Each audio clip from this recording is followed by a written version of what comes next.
Hold up.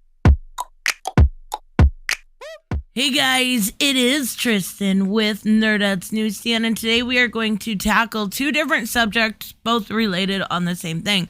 First off, we have to tackle this picture.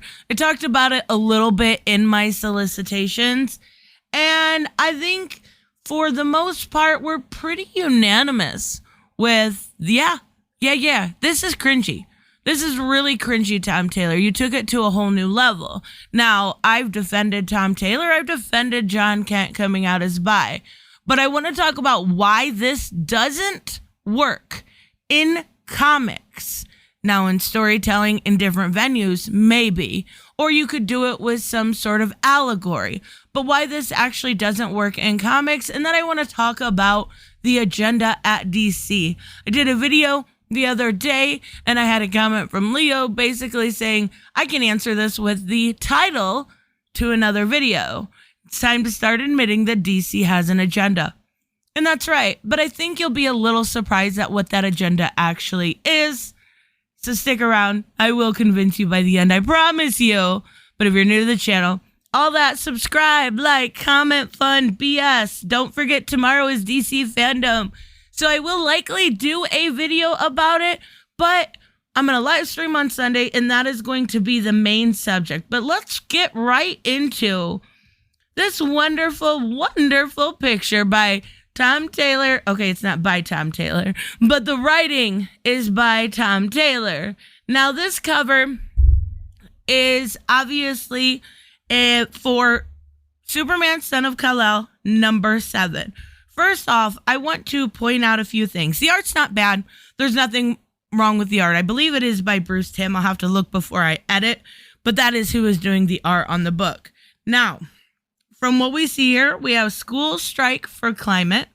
I'm assuming that is because he is of school age. Climate justice. Superman, or school strike, okay, for climate,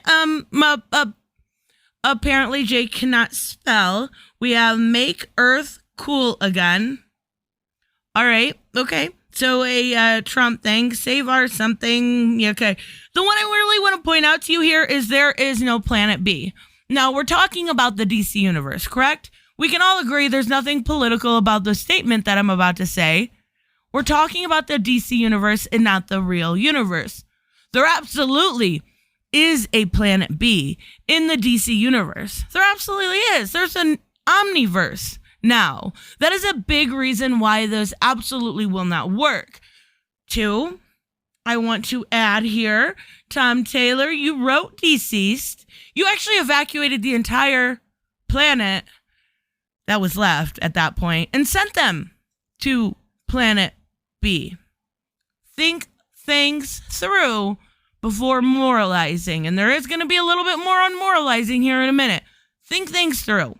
Now, as far as the rest of this, when it comes to something like climate change, usually it is better gone about in an allegorical sense. We've seen a lot of movies do this. Look at WALL-E, one of the cutest movies ever. WALL-E and Eva. I love it. I love it. I love it. It's all about climate change. It is done in an allegoric sense or a post-apocalyptic setting.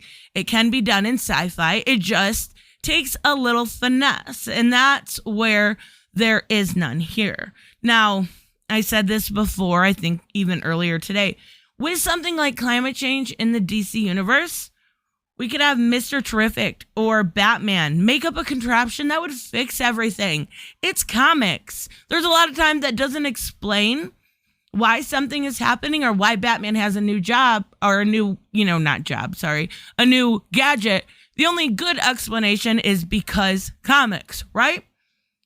Well, that can be done here. Absolutely, that could have been done here. The Flash could go back in time and fix everything. Come back to the regular time and create Flashpoint all over again. But that's besides the point, because it could work this time because comics. So no, I'm not against some sort of allegorical climate change issue. What I'm against is the obvious obvious bad writing when it comes to this. I know it's not, Son of Kal-El is clearly made for a younger generation, and that's what they're trying to do with it. And it may actually be a book I drop. But this is not how you do it. What can you do? You can do stories on inequality without having to use an allegory. You can do stories on addiction without you having to use an allegory. You can do stories about corruption in big business or police or even Metropolis using Lex Luthor without having to use an allegory. So no, this doesn't work here. And I think that's where the kind of unanimous, oh my God, like facepalm comes in here, right? So I'm curious to see how it goes. I'll give it a few more issues, but I'm not a fan of this. I will say that this is a really easy fix in something like this. It's a really easy fix. So let's talk about DC's agenda, right? Clearly, they're replacing all the white male superheroes, right? No, not even a little bit. Batman's not leaving his title. Let's start with Batman. I talked about this a little bit the other day, and I talked about how they're more double, triple, even quadruple dipping when it comes to these IPs. So we're going to start right at the beginning. Batman. Batman's not leaving his title. We'll see him with Abyss. Bruce Wayne is going nowhere. Okay, he's leaving Gotham for a little bit, but he still has his own title, right? And then we'll have Shadows of the Bat, and all of the Bat titles associated with them are going to use the side characters. We'll have Nightwing, Batgirls, Urban Legends, which contains Batwoman, all of the Black Label stories. We'll have Robin and Robin's, Harley Quinn. We will have plenty. And then on I Am Batman, we will have Jace. And there's your double dipping for the Batman IP. Let's move on a little bit, right? We've got Aquaman. Aquaman is another one that people are saying, well, he's being replaced. Nah, not really. No, Aquaman still has a title. He is going back to his old costume, which I'm curious to see how that goes because I wasn't a fan of it in the beginning, but this picture is stunning. And he will have a title with Deep Target. And we will have The Becoming with Jackson Hyde. I know no one's going to take me seriously when I say this, but I have to. Why did you make both Aquaman's titles sound like a porn parody? Like it's, okay. And then you also have the Black Manta title, right? Which is by Chuck Brown. I'm not a big fan of it at all. But the other two, no replacement. Still going to have both of them. Still double dipping. Let's move on. Wonder Woman. We have Diana in the Wonder Woman title. I actually think oh my goodness, is it 780 or 770? I have to look. It was fantastic. We see Wonder Woman come back to Earth. We see this kind of title of Wonder Woman's. We get to see Yara. We get to see Nubia. I love it. Love it. It was so aspirational. Beautiful title. But then we have Wonder Girl. And so we're going to have Yara. I absolutely love that title. Also, double dipping, right? Actually, let's take that one a little bit further. Just like with Aquaman, we'll also have Nubia and Wonder Woman Evolution. So that's one where not only are they kind of stretching out the Wonder Woman with double dipping, they're adding a couple more, right? So let's move on to Green Lantern. Now, this is an instance where it's being done in the exact same book by Jeffrey Thorne. Fantastic book. I definitely think for somebody that's not a huge Green Lantern fan to give it high praise, it's pretty big. They're using both Jon Stewart and Joe Mullion. They're double dipping. Crush and Lobo, same instance. You are getting a fan favorite in the way of Lobo, but also a new character, a new version of Lobo, right, in the form of his daughter, and Crush. Double dipping. Again, back to Superman. We are going to have Clark Kent done by Philip Kennedy Johnson on Warworld in this saga. We're also going to have Jonathan on Earth in Son of Kal-El, not to mention the Batman and the Superman Authority. So really, we're having more coming out of the Clark side than the John side. Justice League. Oh, Justice League. You've got the Bendis saga, right? Not awful. Not great. Not awful. Chip Zdarsky's last ride. There's your double dip. But it's so much better. Oh, God, it's really, really good. This last issue was fantastic. And then you've also got Justice League Dark. And I believe that is wrapping up. I know it's at least wrapping up with Rom V. He did say that when I talked to him on this last interview.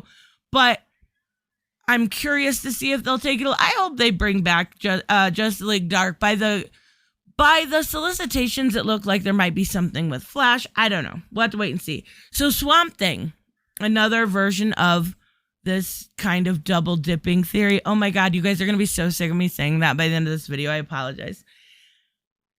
Of this, should we just say double D's? Double D. Okay, moving on. Swamp Thing.